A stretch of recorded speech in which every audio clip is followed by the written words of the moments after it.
Corner to Corner podcast. My name's Jeff, and I'm joined as always by my good friend Paul over there. Yes, hi, that's me. Hello. How you doing today? Yeah, I'm pretty good actually. I'm kind of hyper because I've just finished my coffee, so there might be a little bit of buzzing going on, a little bit of adrenaline. It's fine. It's good. I'm good. Just keep your headphones on. Yes, I will do that. Good, I'll good. do that on my ears, obviously, not anywhere else. Okay, Yeah, good. Thanks for clarifying that, Jeff. Excellent. So we have a very special guest with us this morning, don't we? We do. I'm very excited. This We also are. adds to my excitement. Yes, massively. Yeah. So we're joined by a man who's done a huge amount on screen and on stage over his long career, and to Whovians the world over, he's our other favourite canine companion. It's Mr. Craige Els. How you doing, guys? Yeah, good Hello, morning. Craig. How are you? I'm good, thank you. Yeah, not too bad at all. Good. Thank you for joining us on this very wet morning. Oh, it is horrible, Thanks isn't for it? having me. It is, and it was lovely to be indoors with a nice cup of coffee chatting to you guys. I'm more than Good. It's not a bad way to get the morning going, I don't think. exactly. Really. Exactly. So we've got quite a few questions for you, Craig. Oh, we some do. from us and some from our listeners as well. So we're just going to kick it off by asking you, what is it like being Karvanista? Oh, there's a big one to start with. Look at that. It's amazing. What's it like, as in terms of in general, or in sort of physically, or in the costume? In general, we'll get to the costume stuff in a little bit. We'll but, you know, focus on the physical Yeah. stuff in a minute. Yeah. We'll undermine that pain. We'll just explore that area. yeah, focus on Get that. to the Yeah. nitty gritty soon. Being Karvanista was, I'm sure it's no surprise to anybody, an absolute joy. It really was. You know, to get to create a brand new character for the universe is amazing. You know, it's and particularly this storyline, which I've often thought, how has that never been done before? What an amazing idea to have the ultimate version of man's best friend, just sort of rocking up and saving the world, and everyone's got their own individual human. It was brilliant. It was class. So yeah, when you start to read the scripts and you know the character, it was just fantastic. Yeah. From start to finish, it was just brilliant. As the storylines unfolded and we got the next script and you realise what was going to happen next, it was just, it was pure joy. Yeah, he's become hugely popular. He's become a massive favourite, isn't he? Which is always a relief, because you know when you're sort of like putting out a new character into the world, and you know how precious the program is. You just want people to like it, you want people to take to him, you want to make sure that you're getting it right, I suppose, you know? Yeah, he was such a great addition to it. He was brilliant. So how did the part become yours? Did you have to audition for it, or, you know? Yeah, audition for the role. Obviously, just that they put the jigsaw piece together, see who's going to be right against every other actor, and yeah, I'm lucky enough to get the gig. Literally lucky enough to get the gig. It's one of those jobs. If Doctor Who calls, it's a bit like being asked to play for your country. You know, it's a bit like, oh boy, okay, here we go. Here we go now. This is it. This Yeah. is the thing. They didn't have to make you wear any sort of prosthetics, so like a dog mask or anything like that, when you're doing your audition, did For the you? audition, no. Just made my own with a bit of bacon and a bit of sort of. It was all very Lady Gaga. That would be quite hilarious. Can you imagine it? Please bring a dog mask or a Wookiee mask or something like that. Exactly. If you could please provide your own fur on the day, that would be. Oh, that's a pretty fulsome beard you got there going on, Craig. That's it. See, this is as much as I could do. Yeah. Just lacks a little button nose, little wet nose, you know what I mean? No, there's nothing about my nose, unfortunately. There's a little sound effect when Dan rubs your nose in Halloween Apocalypse, isn't it? Yeah. Or something. It's so silly, but I love it. No idea they were going to do that. It was fantastic. That's a lot of people's favourite moment as well, isn't it? Sort of little sort of nose boop. A lot of people love that. Yeah, it's lovely. They kind of add to the personality of the character, don't they? And the sort of warmth of that.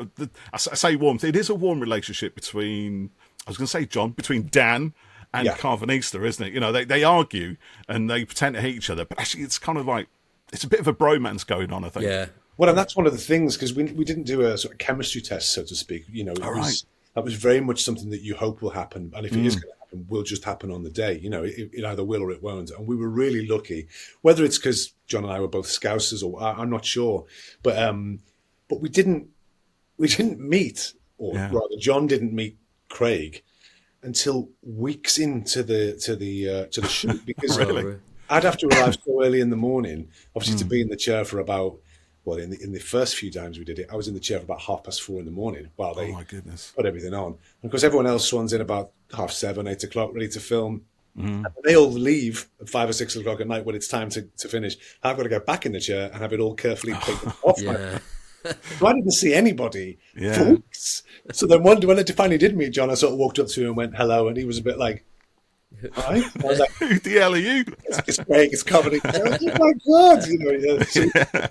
But yeah, the on-screen chemistry thing was a real blessing, really. I mean, John's fantastic. As you can imagine, he's a very, very warm individual, very funny. Everybody loved him on set. He brings his own individual energy with him, and it's not difficult to like him or get on with him, or for him to make you feel very comfortable. So from day one, it just worked. We were very lucky. It comes across as real kind of genuine friendship bond between the two characters, and therefore you two off screen as well. And like you were saying, Paul, it starts kind of they don't like each other, and it's a sort of begrudging sort of respect and friendship, and then I think it grows really nicely across the series. It was one of my favourite things about reading the scripts for the first time was just how, obviously Karvanista, he's a Lupari, his mission, his life mission is to save mankind. He has his human, and I just love the fact that he was just a bit annoyed about that, really. Yeah, not happy with his lot there, was he? And then obviously he meets Dan, and he's like, "Oh my God!" And look, he's just ridiculous. But then you're right. Then that friendship sort of grows as we, as the audience, obviously, when we first meet Karvanista, and they're hanging over the acid ocean, and we're thinking, "Oh my God, who's this guy?" Oh, that's right. Yeah. You sort of think, well, he's a baddie. It's going to be a bad guy. You've got the sort of hat type some thing weird on helmet you, card, space helmet you don't thing. really see you clearly at that point. It's almost silhouette, isn't it? Yeah. You can't really see. And then the next thing he's got Dan, and he's just got the stun cube on him, and then he's put him in a cage. Everyone's thinking, who's this bad character? And then, very cleverly, thanks to Chris, you realise that, oh no, he's going to be a hero.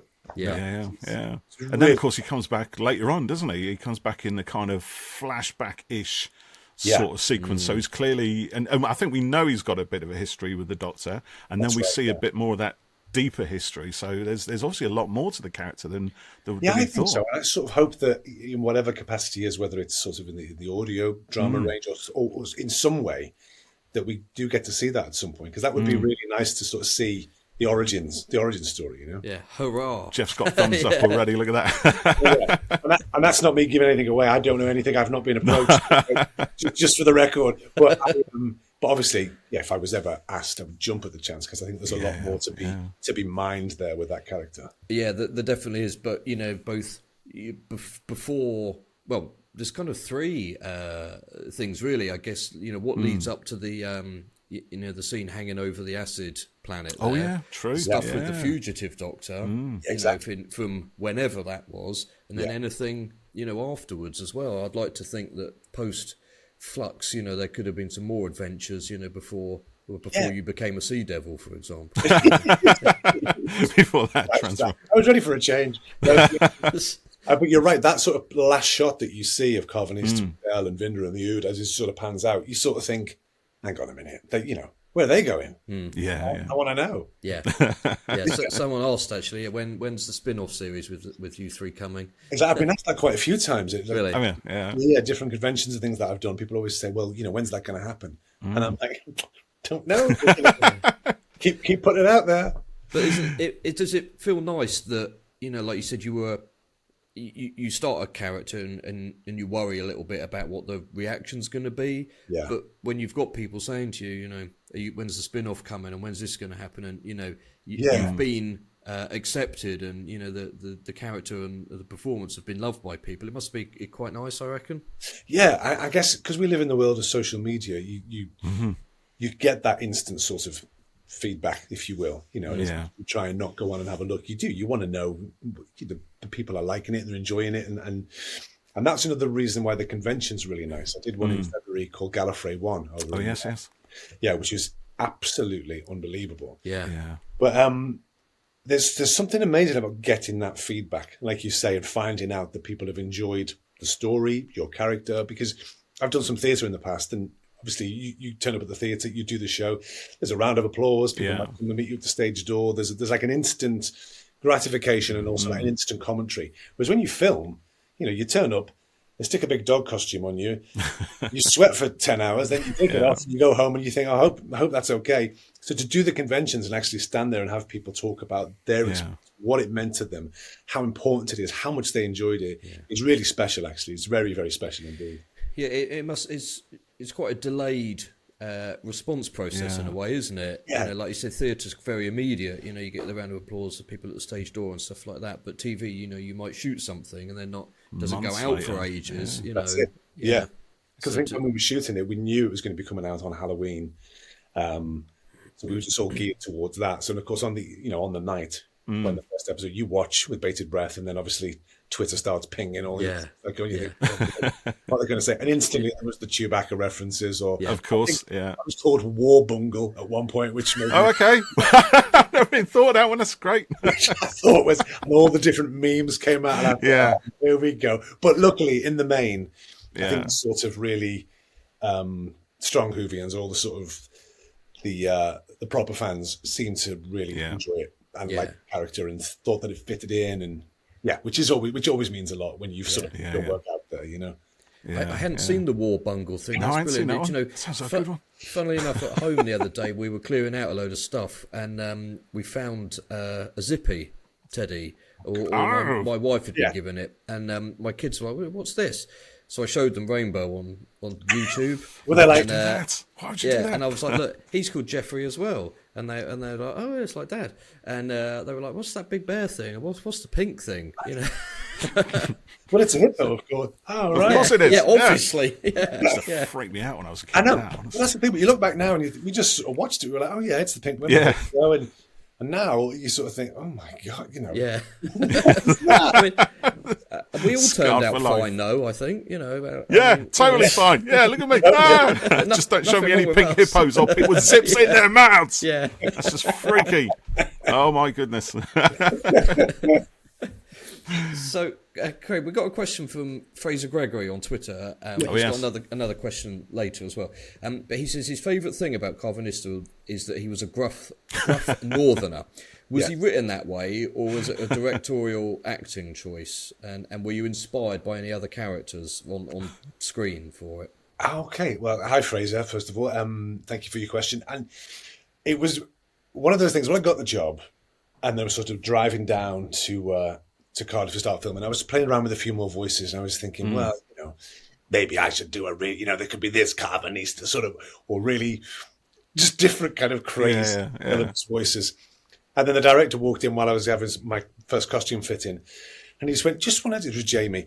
He said, I said, "Just thinking about voices and what to do." And he said, "I was thinking maybe sort of northern and sort of gruff." And I said, let's go with that then. So then played around with that a bit more, and then and we sort of came up with that final voice.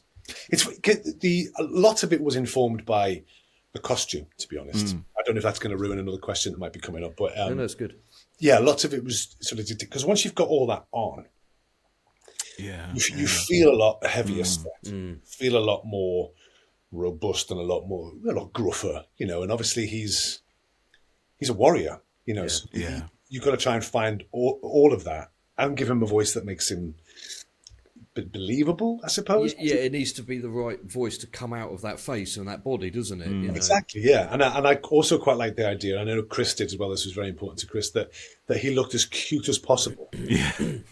So then when he opened his mouth, you sort of thought, oh, you know, sort of, and I just think that northern gruffness lent itself perfectly to that, sort of, it's just to really cut against that exterior. Yeah. It's a nice juxtaposition on it. Yeah. And it's interesting what you said there about, you know, having the costume and things on, because we spoke to Sam Sproul a while ago, know, Swarm, and he said very similar. You know, once he put everything on, he was kind of partly forced to walk the certain way because of the heels and the contacts and stuff. But you know, the look of it, you know, in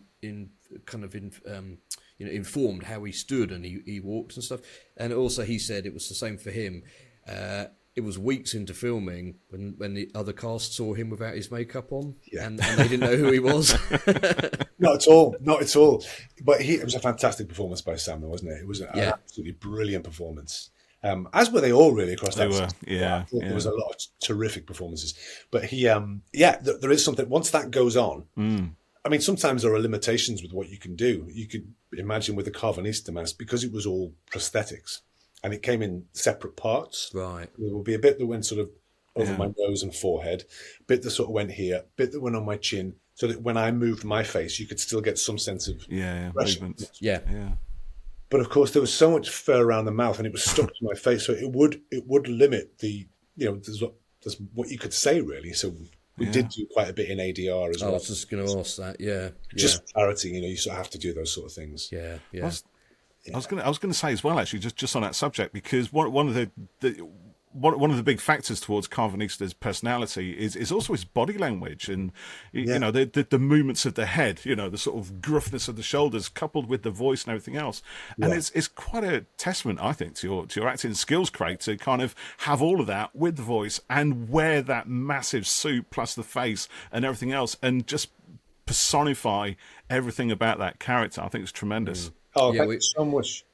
We had a Sorry, checks in the post. Actually. Yeah.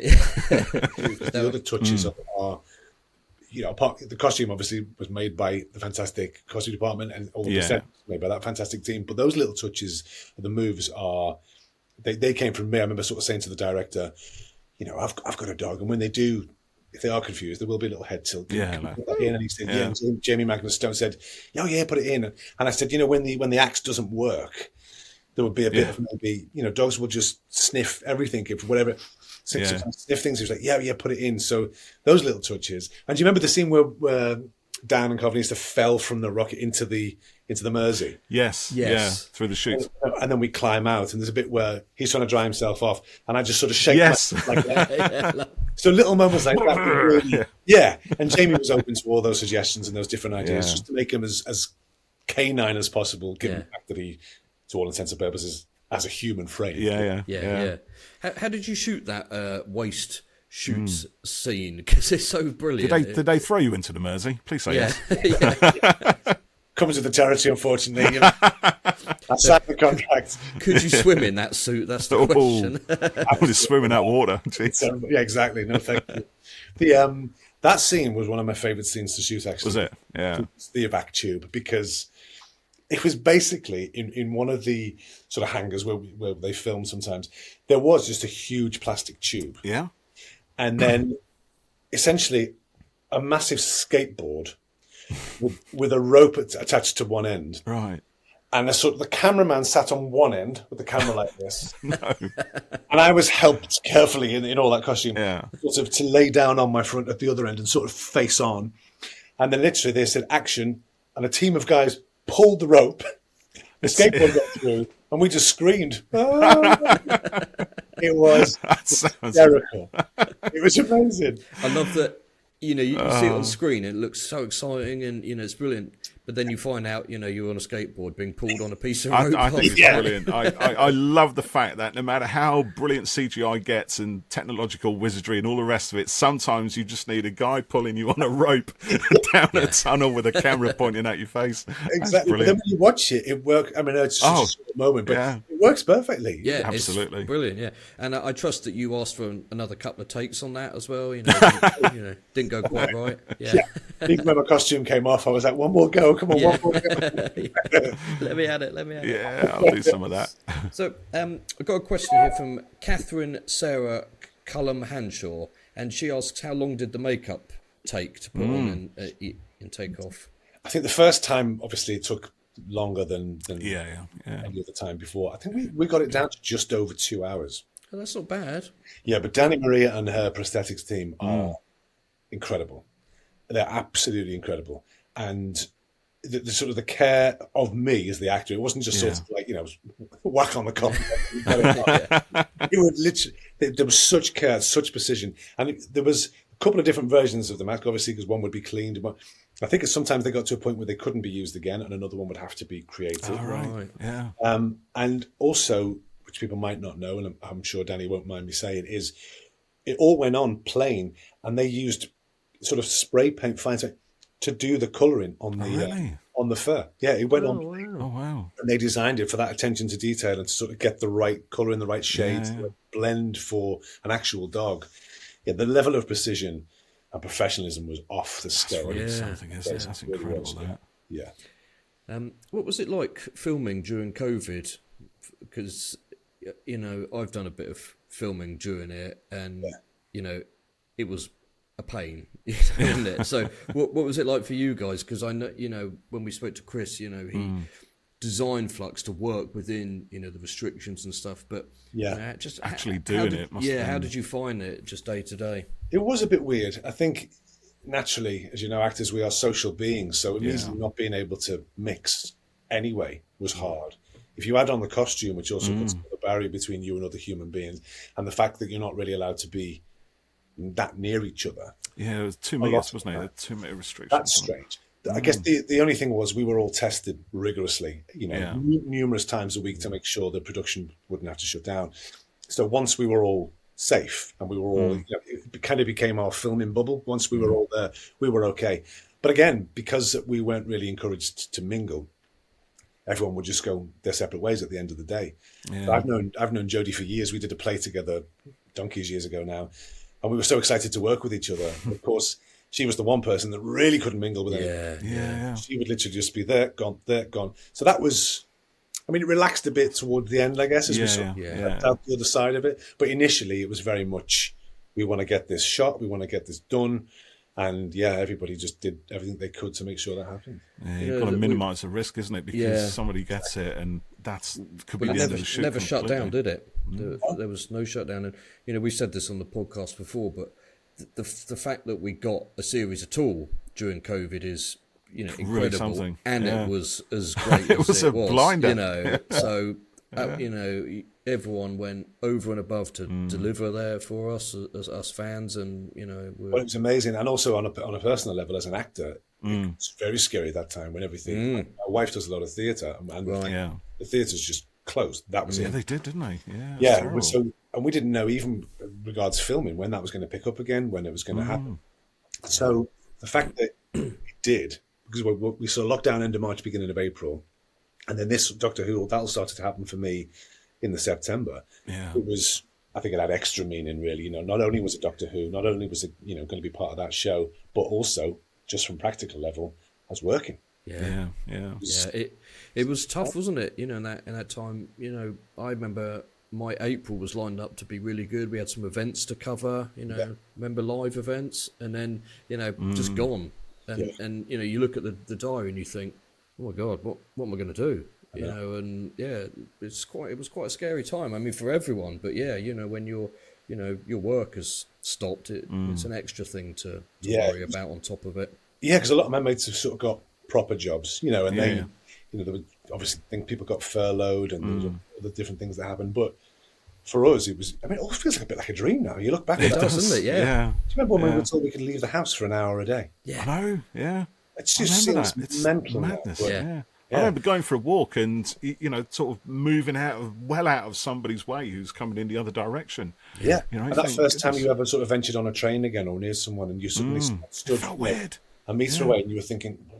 You get a bit nervous about it. I remember taking my kids out for a walk and we had a wagon thing that we pulled the twin girls in. Yeah. And we went out and they saw somebody else walking on the other side of the road and they got so excited. They were only like 2.5 at the time. Yeah. But I thought, they haven't seen anyone for ages. Unfortunately, they don't kind of remember any of it, really. My boy does, because he's a bit older. Very strange time. He didn't see anybody at all. Weirdly, we had sort of terrible winds and rain here, and at one point it blew all the fence panels down between us and our neighbours.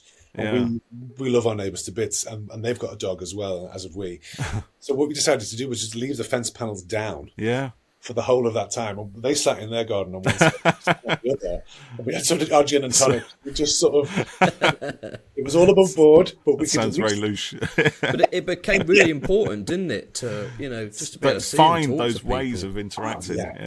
Yeah, and then when we were told that we could suddenly, you're allowed to sit with 3 people outside, and it was I was like, straight away. Sorry, we can only have 3. You'll have to stay at home today. Crazy days. It does seem like a dream, doesn't it? For 3 years ago now, I suppose, wasn't it? Yeah, it doesn't seem real. No, it really doesn't, does it? We're just back to normal life. So you mentioned there that you did a stage show with Jodie a while ago, which was lovely. And so what was it like working with her and Mandip and John and the cast in general? I know there was some limitations. You didn't get to socialise much, but how was it on set? And I was brilliant. I mean, those guys. Obviously, Mandip and Jodie are such a well-oiled machine. They're great pals.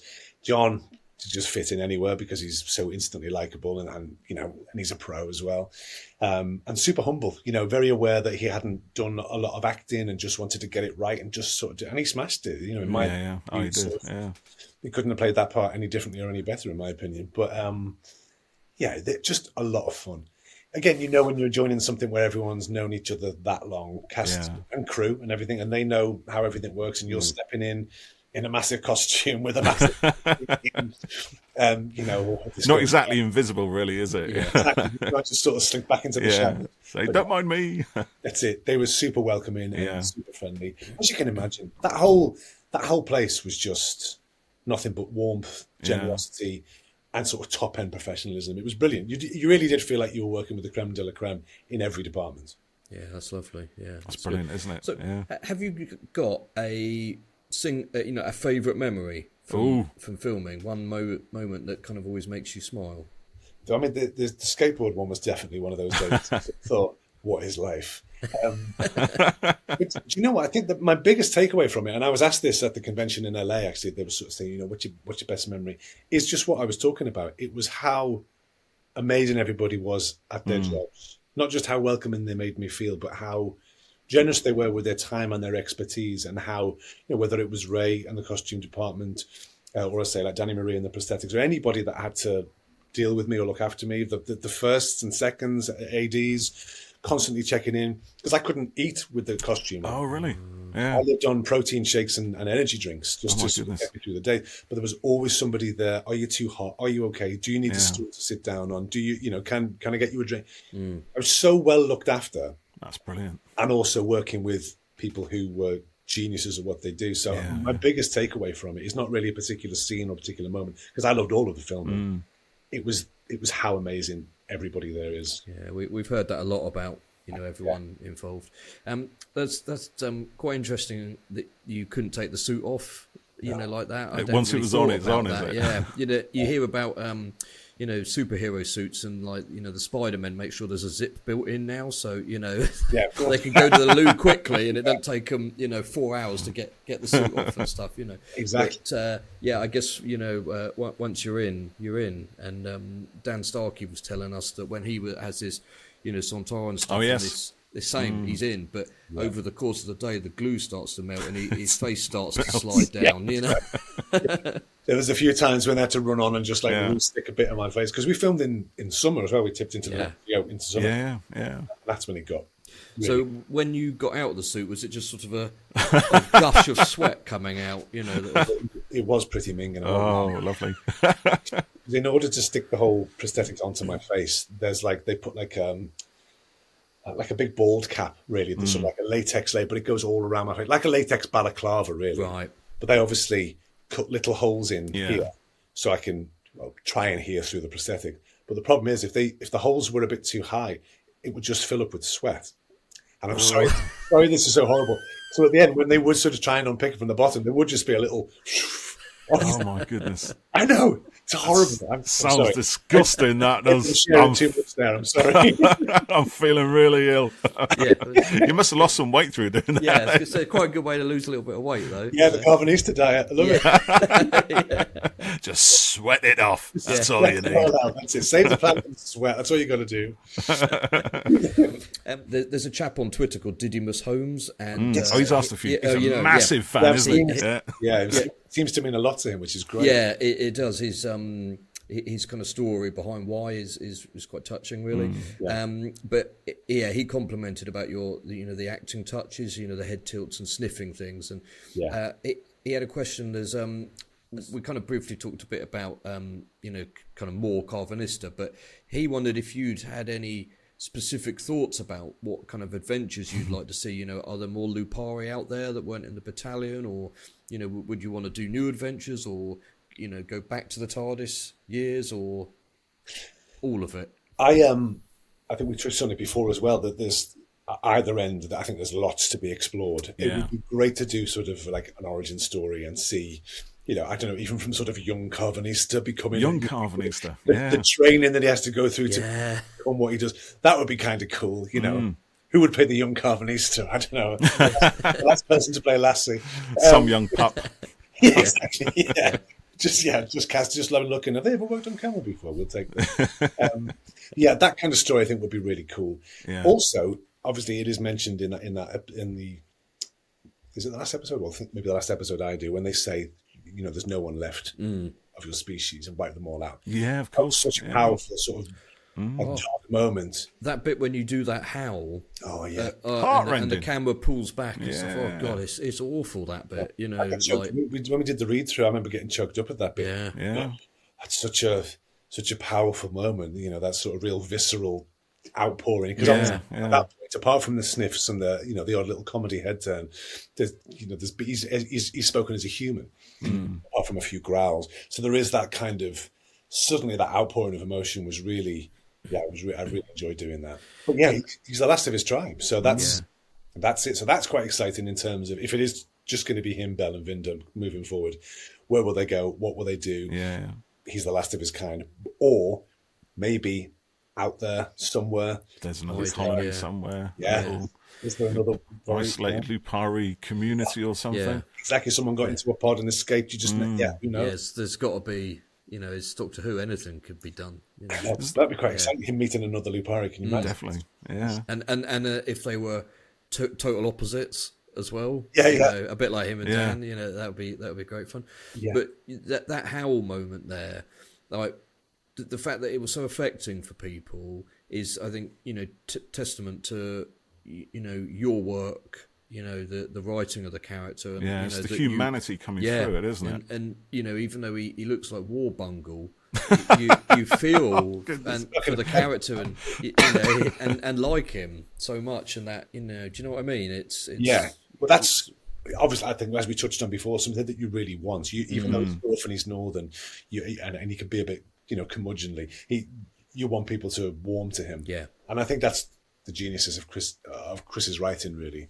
He's so good at writing, sort of twisting the scene round on its head. You're making it one thing, and then you think something else. And those scripts were so intricate. I said to him recently, I would read those scripts and think to myself, how has all of this come out of your head? It's unreal. Yeah. And I know Doctor Who through the ages has always been a bit like that, but there was something about this season that I just thought, how are you going to stitch all these stories together? Make them all work. Make them all make sense. I know, He did, yeah. It was incredible, wasn't it? When we spoke to him, and he was telling us about the genesis of Flux and how it started, and he's setting out saying, well, I needed as many repeating sets as possible, sets of small character moments, all of this stuff, and as many stuff that we can reuse, and a really simple story. Yeah, but the simplicity of the story doesn't underlie it's a complex story. It's got lots of complex interactions and weaving, so it's incredible. Sort of leaping through different time, space. It was just so complicated. And yet you follow it. It's laid out in a way that I don't think anybody really had. I mean, there are maybe a few moments where you got to look at it again, perhaps, and get something from it. But on the whole, it's really easy to follow, wasn't it? Which I think is cracking. No, he's a fantastic writer. Incredible work on it. Yeah, he's amazing. Just to go back to when you were saying about any favourite moments or any takeaway moments, along with how brilliant everybody was. Yeah, I remember when I walked onto the set the first day and realised that I had my own spaceship. Oh, yes. Was that good? And then they're like, so this is Karvanista's spaceship. And yeah, this is my pad. I hope somewhere there's lots of selfies of you in costume, at the control deck. And, exactly. For Insta. But as well, because so all the props and everything else are all yours, aren't they? So you had a lot of weapons to kind of mess around with and play about. And those I didn't realise until day one. In fact, the very first scene that I saw, the very first time I met John, the very first day I was on set, was the first time that I realised about the massive hat. He ostensibly wears massive mittens. Yeah, and then they handed me an axe and they were like, and this is how you operate it. And I was like, really? I've got seriously? massive dog mittens on. I can't.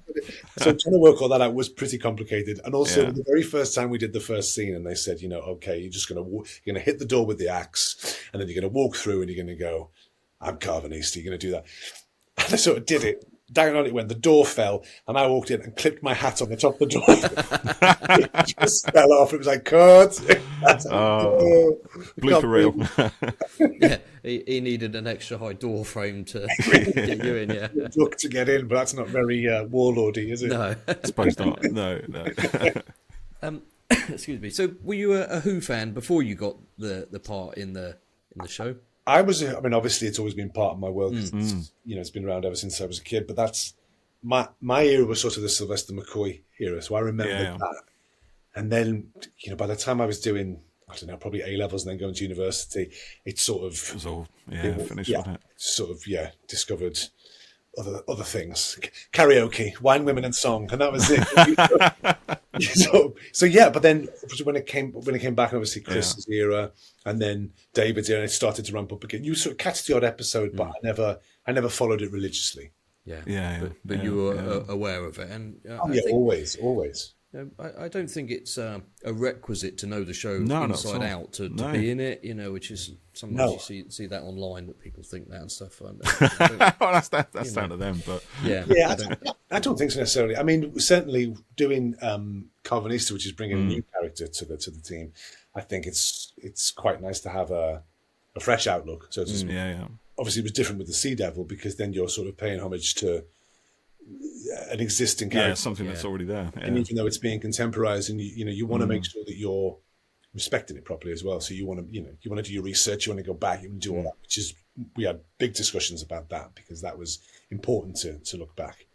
Yeah, how was doing that? We were that leads nicely into my next. It question, does, but really. it stops me asking my question, which I have to say first before we do that because I've been waiting for this one. Right? See how polite I am. I'm not interrupting him anymore, Craig. I used to do that, but I don't do that anymore. But I have to say, just talking about not necessarily being a Doctor Who fan and that sort of stuff. But what kind of strikes me from talking to you now is how invested you are in the character of Karvanista. You're looking at other stories that can be told. You're looking at the backstory.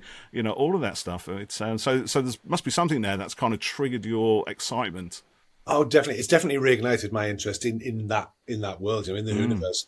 And like I say, going and doing the conventions and talking to the fans, it's hard. It's infectious. It's hard not to get swept up in that. And of course, without naming any names, you can watch all of the old Doctor Who's now on certain streaming services. Indeed.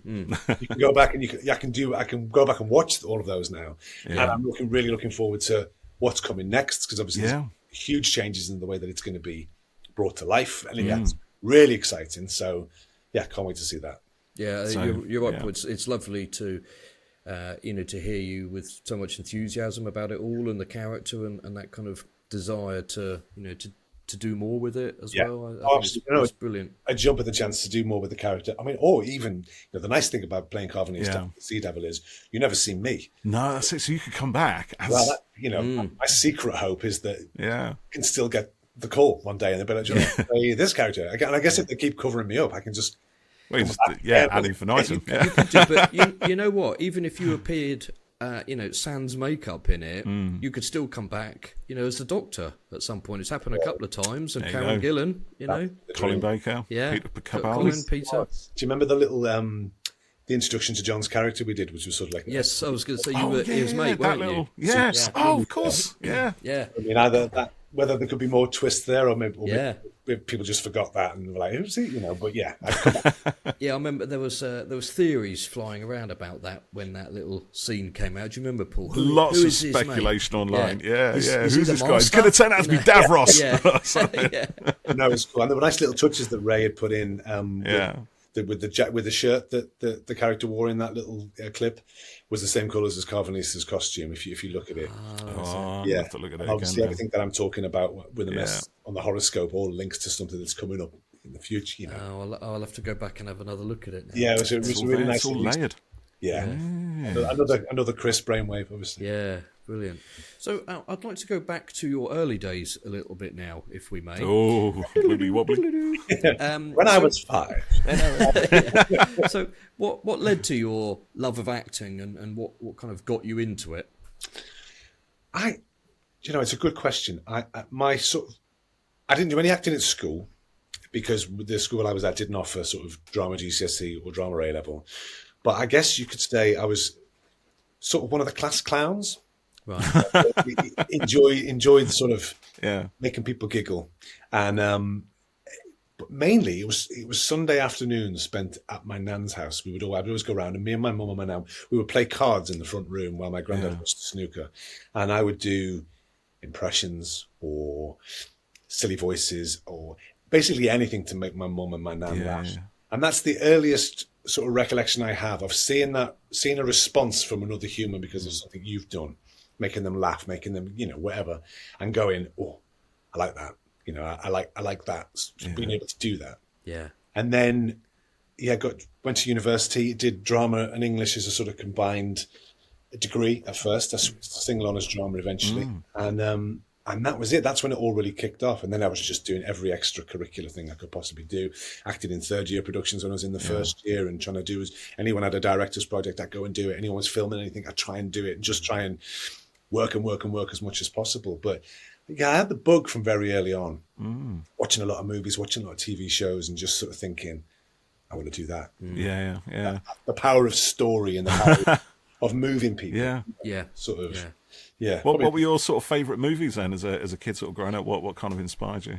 I mean, I grew up in a great era for movies, sort of the Goonies, Ghostbusters, Indiana Jones, Back to the Future era. So that was, just getting hit with all that was amazing. And then I think when I got a bit older and thought I was a bit cooler, I would sort of watch all the Pacino and De Niro movies, the sort of the gangster flicks. Yeah. And then go back and revisit all the old classics, the Casablancas, anything with James Cagney in it. Oh, yeah. And sort of watch that and just get that real,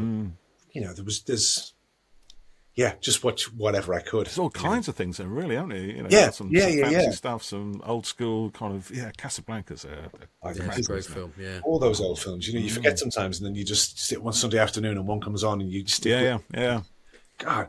And, it's always interesting picking out actors who are ahead of their time as well, like Spencer Tracy's or, again, you Jimmy Cagney's, or there's always those people that you sort of go, wow, you were doing something then that, that would stand now. There's a lot of those old films you think, you can't do that anymore. It's all a bit Florida. You can, though. Yeah, maybe some dialogue changes, but the actual story is... The stories, and certainly certain actors you just think, I mean, Brando's a classic example, but you do watch and you think, oh no, you were really ahead of your time. Charles Lawton, the old British actor, he was amazing. Yeah. Alec Guinness, a lot of amazing production. And just watch those again and again and again and try and emulate and copy it. I think it was Michael Caine who said, steal from the best. Steal from the best. And you sort of do as an actor, you pinch the bits that you like when you watch other people do what they do, and you try and add that to your palette. It seems like doing voices and stuff's quite a big part of what you do. Is that something that you really enjoy and that you like working on? I love it. I really love it. There are some actors who do their own voice for their entire careers, and that's brilliant. And that's testament to them. But I don't know why. I always just knew I was never going to be that type of actor. I was always going to be a character actor, I guess. And I think if I hadn't been able to do voices, I don't think I would have had the career that I had. In fact, until this year, I'd only done my own accent about 3 times in my entire career. Right. Yeah. And then this year, weirdly, sort of 3 projects on the bounce have all been sort of Scouse. And you're sort of like, just be trendy again. I love doing voices, and it's always been a big part of the work that I do. Like anything, I think we talked about the costume earlier on, and you go, once that costume is on, it's this. Once if you got the right, a lot of actors say it starts with the shoes, darling. Once I've got the right shoes, but there's something in that. There's sort of there are walks, there are physical things that you can do. There's obviously costume that can help you out a lot, and the voice for me is another one. If you find a certain voice, it can unlock so much. It can literally change the way that lines are read and the way things are inferred. But yeah, personally, I think it's a great tool to have. Yeah. Well, so what was your first sort of major break then that was on stage or screen? Or, what was the thing that you were like, oh yeah, okay, this could be what my job. I don't have to get a proper job, a normal job. I think when did it? We always me and my wife call them side hustles. Every actor has a side hustle, and you sort of have to be. You have to be really industrious from the get go. As soon as you leave drama school. and I've done a myriad of different jobs. Obviously, the classic waiting tables, working behind the bar. Worked for a marquee company, just putting up massive marquees years ago. But luckily, unfortunately, I would say at least for the last 14 years, 15 years, I've not had to rely on side hustles that much at all, which is great. Which is always the thing that you dream of, is just being able to do what you love, get paid for it, and be able to pay the bills. That's it. It's not too much to ask for, is it? No, really? and that's kind of the way I view it, with filming work. But, whatever level things get to, I get to do something I love, make something that goes on telly or just goes on YouTube or whatever. That's great. Exactly. Not everyone gets to do something they love, and I think it's so important. And it's quite often when you meet people, they say things, "Oh, so you're an actor, are you? You're an actor. So you want to be famous?" And you go, "No, I've never wanted to be famous. I never wanted limelight or that kind of, to be a celebrity at all. I think there's this difference now. Actors wanted to be actors back in the day, and if you got fame and you became a household name, that was part of it. Whereas now, I think people are almost, they want to be a celebrity. They want to, over and above actually the actual acting work or whatever it might be. Whereas all I ever wanted to do is exactly what you're saying, is to be able to do what I love and do it well enough to make my living from it. That was it, Which I'd say for about the last between 10 and 15 years, that's been what I've been able to do. So I'm definitely one of the lucky ones. Yeah, well, you've been in awesome. quite a fair bit of stuff, haven't you? I'm looking in here actually on your IMDb, and you've done a bit of Corrie as well. Did a bit of Corrie, which was my nan's favourite show. God rest her soul. Oh, really? And it was the last thing she ever saw me do. Was it? Yeah, it was. Yeah, she passed away at the beginning of 2020. And this was the Christmas. I did 6 months in 2019. So that last 6 months leading up to the Christmas special was when my character was in it. And I never told my nan what was going to happen or what was going to... So when the Christmas special came, I don't know if you guys watched Corrie at all, but it was the year where my character walked into the Rovers with a shotgun, basically. Yeah, I saw the pictures of you online with it. Yeah, and apparently it had never been done before, and it was quite a big thing because they, the storylines are always really meticulously thought out for Christmas specials with what they should and shouldn't have. And, it ended up with me, the helter-skelter, and I fell off the helter-skelter and to my demise, just watching my nan's face on Christmas Day. She'd just turn to me and go,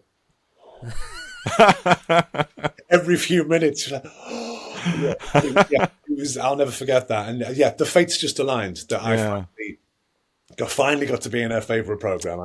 That's lovely. Oh, that's really special. Did you not tell her at all? Did she not know until she saw you in the programme? She knew I was doing it because because I live down south, I was able to stay with her while I was filming as well. So it was both worlds. I could live with my nan, spend some good time with her, brilliant, and go and film as well, which was really special. But no, in terms of the story and the plot lines and what was happening, I didn't tell her a thing. So she didn't know anything. Every time we watched it, she couldn't believe it. That's brilliant.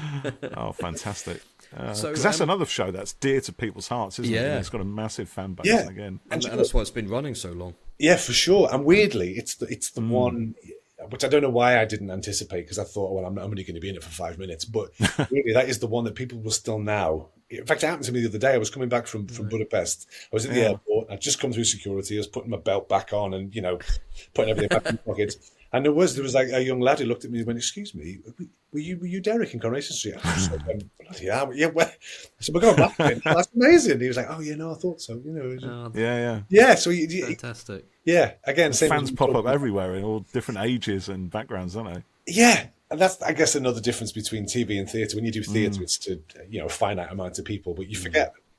This might sound stupid, but when you do the TV, particularly something like Corrie and Doctor Who, you go into millions of people's living rooms. And it lives on as well. Yeah, it's definitely. It's not just that, of the moment thing, I suppose. So I'd like to ask you, what's it like being the best long-running male West End show performer? It was fantastic. It was a role that I took over as Miss Trunchbull, and again, just one of those roles that is so much fun to play. Yeah. Well, when did you take it on? I started in 2014, September 2014, and then I spent 3 years in town. I did 3 years in the West End, right? And then I did the first part of the tour for them as well, because I was really excited about suddenly being able to take that show to places where, people who've got 3 kids can't get from Dublin or Scotland right down to and get down to London and stay there and feed themselves and watch your show. Yeah, and the theatre's expensive, isn't it? We look to take my kids to The Lion King. So we got 3 kids, and it was going to cost almost £600 for us to do it.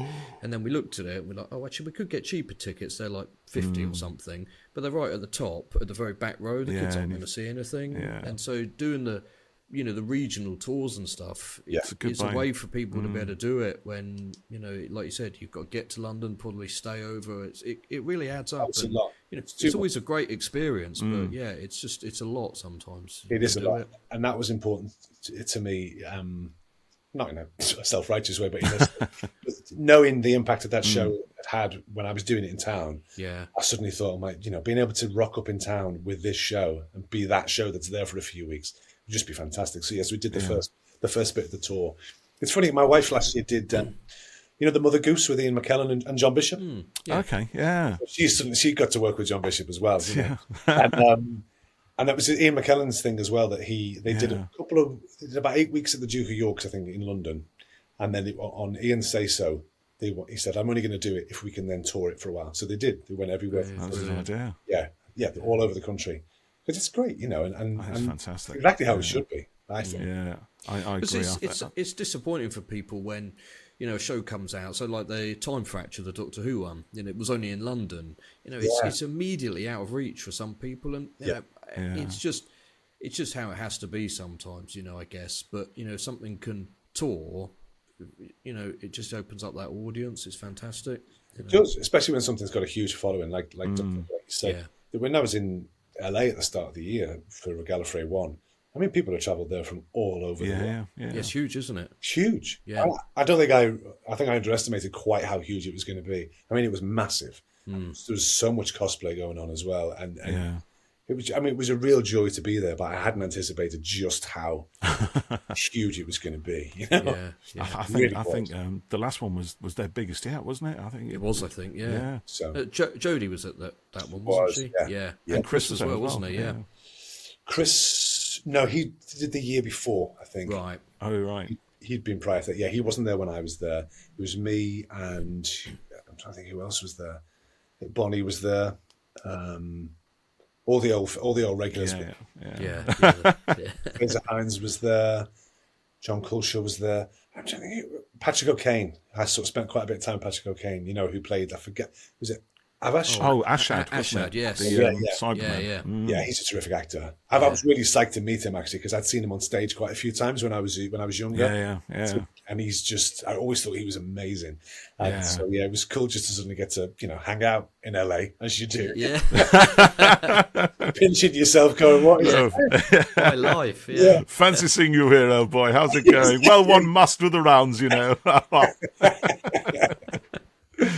So you have done quite a bit of theatre over the years, haven't you?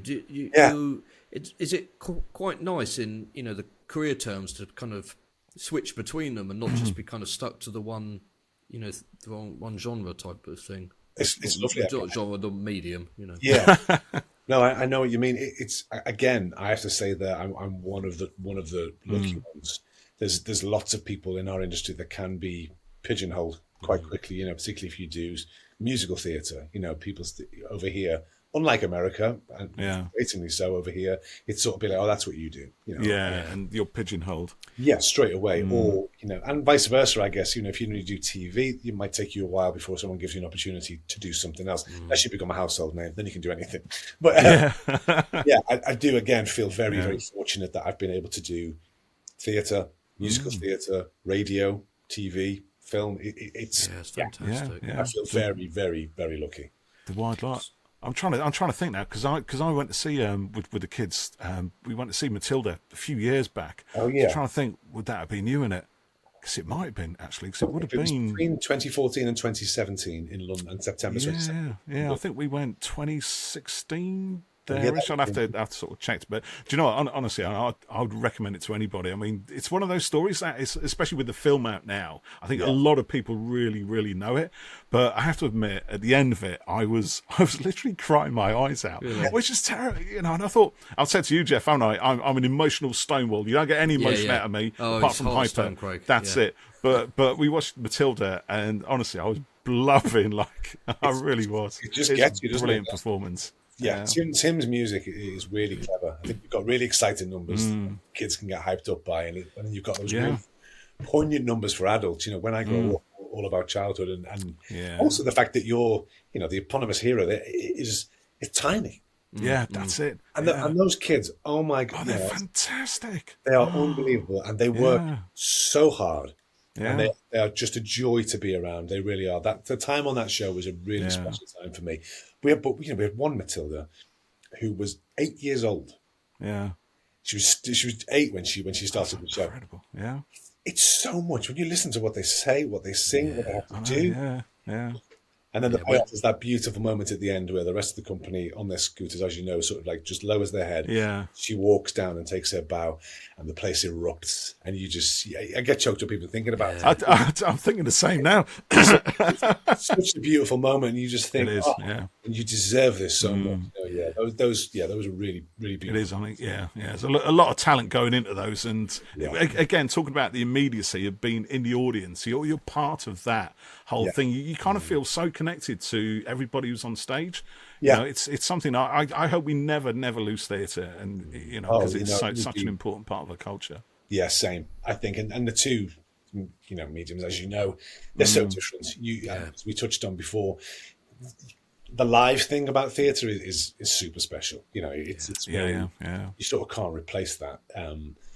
But the joy of being, of working on a production like Doctor Who and getting to be part of something like that has its own sort of amazing qualities. You know, it's a very different way of performing, but it's an equally as thrilling way of performing. Yeah, well, you're part of the Whoniverse now, Craig. Yes. That's it, forevermore. Yeah. And how lucky me. Weren't those first trips back to the cinema or gig or something after COVID like proper magic? Oh yeah. You know, I remember going sitting 3 seats away from every other person with a mask on, and but just the fact that the ball started to roll, and sort of. But like you say, now where we are, you sort of think, well, it seems like no time at all. Yeah, exactly. Yeah, it feels like. But then it felt kind of weird when cinemas were back to normal and the distance restrictions had gone. You're out to sit next to a complete stranger without a mask. That kind of felt a bit weird to start off with. It did feel a bit weird. I remember also thinking and saying things like, "Well, I'll always wear a mask now. Whenever I go on the train, there's no point taking a chance. I'll always wear a mask." Of course, 5 minutes later, nobody wears it again. I don't remember the last time I wore one. Yeah, no, that's it.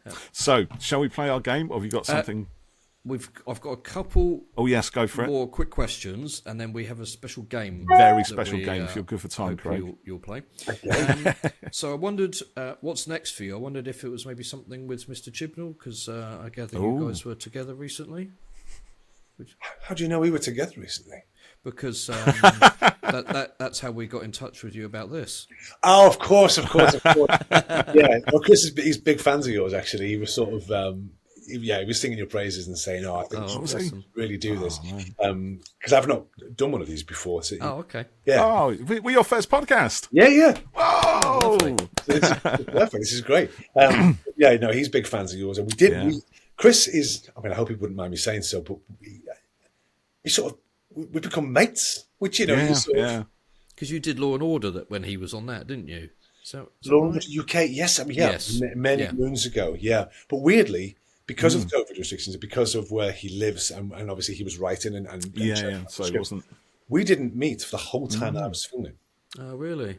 And we first met in the customs line in LA. Oh, really? We're going to Gallifrey. Yeah, we just done like the 10-hour flight, whatever. We got on, sort of feeling a bit groggy, and this voice just went, "Craig." I was like, "Yes, I did." But I have to say, he is one of the nicest human beings I've ever met in my life. He's so humble, for the amount of genius. He is so humble, and just a lot of fun to be around. So we saw each other recently because we went to the football together. Oh, was that it? Yeah, we went to the football and we just sat chatting, chat. And not about work really. We chatted a bit about Doctor Who and Karvanista and that, but we just chat, about life stuff. And it's really nice. He's such a lovely, lovely human. I'm so glad that our paths have crossed. Yeah. We were so thrilled to spend some time with him for the podcast. Oh, definitely. He was brilliant with us, and everyone that we speak to has great stories about him and how kind and he's so kind. One of the things that just popped into my mind is when we did Gallifrey One. Obviously, everybody was super excited to meet Chris because he's Chris Chibnall, and he had this wonderful way of introducing anybody else he was with, whether it was Jamie, because Jamie Magnus Stone was there as well, or whether it was me or any other cast member, and he'd just sing their praises. We did these live panels or live watch-alongs with some episodes. We do like an audio commentary, and any time a bit came up that he thought that Jamie had directed brilliantly, he would just sing Jamie's praises.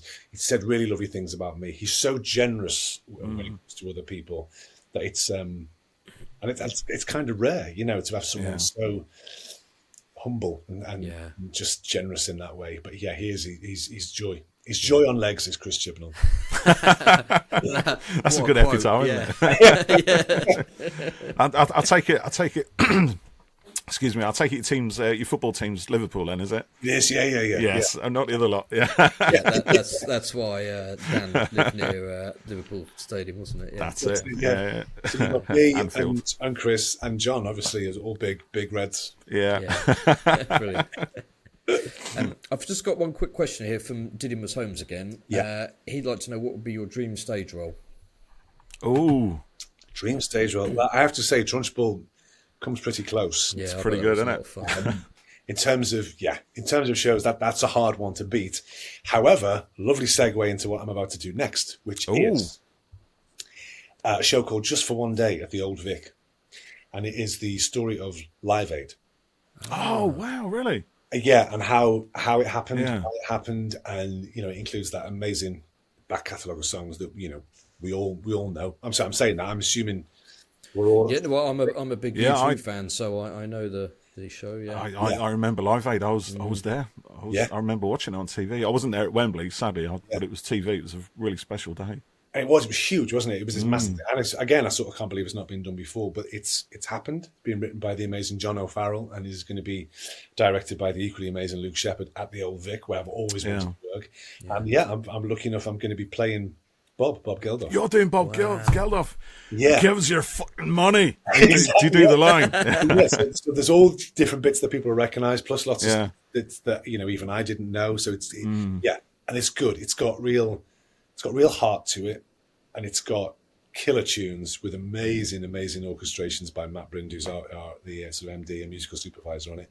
Yeah. But, and I get to play Bob. So again, back to the voices thing and the sort of inhabitant character becoming somebody else, right up my street. So to answer Didymus's question, another sort of dream role has come along. So fantastic. I can't wait. So when does that start? I was going to ask. We start rehearsals in December and we open on the 26th of January, I believe. Okay. Yeah. Oh wow, that's quite soon. Well, we'll look out. Whereabouts did you say it was? On that. It's at the Old Vic Theatre. The Old Vic, just near Waterloo. Yeah. Waterloo. Yeah. So maybe we'll see if we can come up and check it out. Oh yeah, definitely. To London. Let me know if you do. If you're heading that way and you want to come watch it, let me know. Okay, yeah, lovely. Yeah, we'll see if we can sort it out. Yeah, it's got all the tunes from Live Aid. Then you managed to get the rights to do those. Yeah. I think there's sort of maybe there was a few that they couldn't get, but most of it that they've got, and they're sort of woven. It's not just like a jukebox musical with Elton John. There's sort of the story. Yeah. John's written this beautiful way of bringing the songs into the right relevant parts of the story and giving those real sort of power moments, those power moments. Yeah. I think that'll be really good. It's going to be really, really cool. Yeah. How long does it run for? To the end of March at the Old Vic, and then we've got fingers crossed for a West End transfer. So excellent. Brilliant. Well, that's very exciting. Oh, congratulations and best of luck with that. Best wishes for it. I hope it really does what you need it to. Fantastic. I'll be there for sure. I love that. Yeah, we'll sort that out. I'll hand over to you, Paul, for the little game. Oh, We can do our little game. Fantastic. Okay, so don't be scared. I'm already. don't be scared. We do ask all our very special VIP guests to participate in this, and it's a very simple game. We're not asking you to do much. We just have to make a few choices, Craig. Okay. That's all it is. Okay. So here's the context. So do you recall? I don't know how familiar you are with Doctor Who Flux. I gather you were somehow involved in it, or something like that. A little bit. But at the end of it, do you recall, sir, that the Grand Serpent, the evil antagonist who was manipulating things in the background to ensure the Centaurans were able to do their dastardly schemes to its fullest, he was discovered by the Doctor and was actually banished to an asteroid for all eternity, there to contemplate the infinite blackness of never-ending space. And the Doctor shut the door on him afterwards, leaving him to it. So we are going to do the same thing to you. However, we're not as cruel as the Doctor was in there. We are going to let you take with you onto your asteroid, Craig, some certain things to keep you entertained, amused, and not bored, basically, as you look at the stars and wonder, how did this happen? How did I get here? And all that kind of stuff. So, you up for this? Yes, let's go for it. Fantastic. Oh, okay, right. One so day someone's going to say no, and then we're going to have no action. Yeah, we're going to. Oh, okay. Well, thanks for coming to the show. Then see you later. Whatever. You know. Okay. All right. So here's the first one. Cool. The first one's really easy. Excuse me, Mark. You are allowed to take with you one favourite book from your childhood, which means a lot to you, perhaps, that you cannot do without, or that stirs great memories, or something like that. But literally only one, Craig. That's it. What is it going to be? Okay, well, it is a toss-up between two, but I think if I was going to take one I could only read over and over again, it would be Of Mice and Men. Oh, that's interesting. Evil in War. It's Evil in War. Steinbeck, John Steinbeck. It is, yes. It's great. It's amazing. It sort of started my obsession with Steinbeck. So I read all of his books after that, particularly short stories. It was I just thought it was amazing. I'd never read anyone at that point that could write landscape, and just what he was able to do with his words, just sort of take you there and just put you in that place. I found amazing, and then. I just find it really moving as well. And it doesn't matter how many times I read it, I find it moving, and it's just a beautiful book. Yeah. And do you still read it now? You still dip into it from time to time? Yeah, sort of dip into it. Sometimes going away on a trip and I think, I'm not going to be gone too long. I'll just take a short book with me. I'll take that one for sure. Yeah, that one. And To Kill a Mockingbird as well. I love To Kill a Mockingbird. Yeah. I have read To Kill a Mockingbird. I've never read Of Mice and Men, actually. You love it. You've never read much Steinbeck. Yeah. Obviously, you got the big ones like The Grapes of Wrath and things like that. Yeah. But if you get his collection of short stories, you won't be disappointed. They're beautiful. I remember doing it at school, I think. Yeah. It's Lenny, isn't it? Is that right? Lenny. Yeah. The Butch. Yeah, that's it. Yeah, it's a great, great story. Yeah. Right. Okay. So here's the other one. You're allowed to take a movie with you as well. So we'll give you a big TV and sound system to kind of play it on and all that kind of thing. Good. The power and you're allowed. Is your problem, though. You have to sort that exactly. Out yeah, that's it. Okay, so you can take with you. I'll throw the genre thing out. See what you think of this. So you're out. So you can take a horror movie and a kind of sci-fi or fantasy type movie, and one all-time classic. Whatever it's going to be. What would you choose? My horror one, I'll take an American Werewolf in London. Oh, interesting. Yes. Sci-fi. Let's see. There's a film that comes on that it's not really sci-fi. That's all right. What is it? I Am Legend with Will Smith. Oh yes, yeah.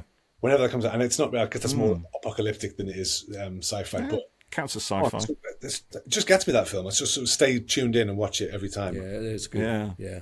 But ultimate sci-fi.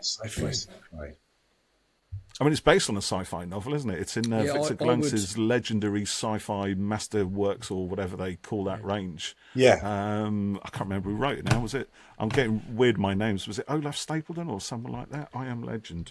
But it wasn't that, because I'm going to Google it just to be totally sure. I don't know. I Am Legend. Pure sci-fi. Martian is great. Oh, it's Richard Matheson. Yes. No. The sci-fi one I like. Yes, it was Richard Matheson.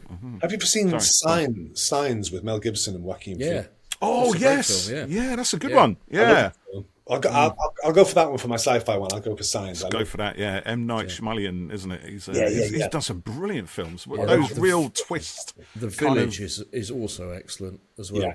Yeah. You get it's got sort of two twists in it, isn't it? That one.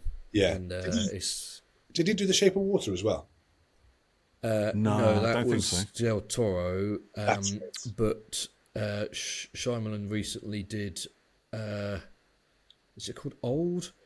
Where they go to the beach. Yeah, it was good. Yeah, great. Yeah. I enjoyed that one. A really sort of trippy idea, but it was brilliant. I really enjoyed that. Yeah, it was good. I don't think I've seen that one. So that's did you say a horror one? American Werewolf in London. Oh, American Werewolf in London. That was it. Right. So let's get that. So we've got I Am Legend, American Werewolf in London, and Signs.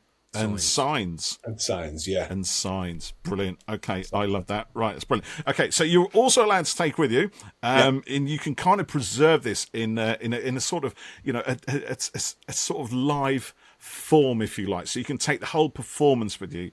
A play, a theatre production, again, that you cannot live without, and you can just literally flick the switch and all the little actors are there on that night, on that day, doing their performance for you to enjoy as you contemplate the infinite darkness of cosmic blackness. It makes it sound so cheerful. Me and my wife saw a play a few years ago called The Inheritance. It was on in London, and it was, I guess, it was one of those plays that you had to watch in two halves because it was sort of 2-3 hour plays. It was all one story, and it was sort of centered. I mean, it wasn't a very cheery topic. It was centered around the AIDS epidemic and the length that some people went to help the people that that suffered from that. Yeah, and I remember sitting down thinking, 7 hours. Well, this is going to be, got to get through this. Good luck. 7 hours. And I could have sat down and watched it all again. The performances were just extraordinary, and the way it was staged, it was just beautiful. So I think if it was going to be that I could only watch one thing, that would be the production that would keep me interested for infinity. Yeah. And it's quite it's long long as well. 7 hours. Yeah, so fill up best Exactly. part of a day. You've got the rest of Infinity then to kind of get through after you've watched your films, read your book, and then the last one is a musical album of your choice. And again, we'll give you the kit to play on, so it will sound pretty awesome as your asteroid floats lonely just with this soundtrack of whatever it's going to be. You see, that's a tough one. That's a tough one. Because I love my music, but if I could only listen to one, okay. I mean, other scouts was making it down because I'm not going to pick the Beatles, which was my other choices. But I'm going to go for The Stranger, Billy Joel. Billy Joel, really? I don't know that one. Interesting. The Stranger, Billy Joel. It's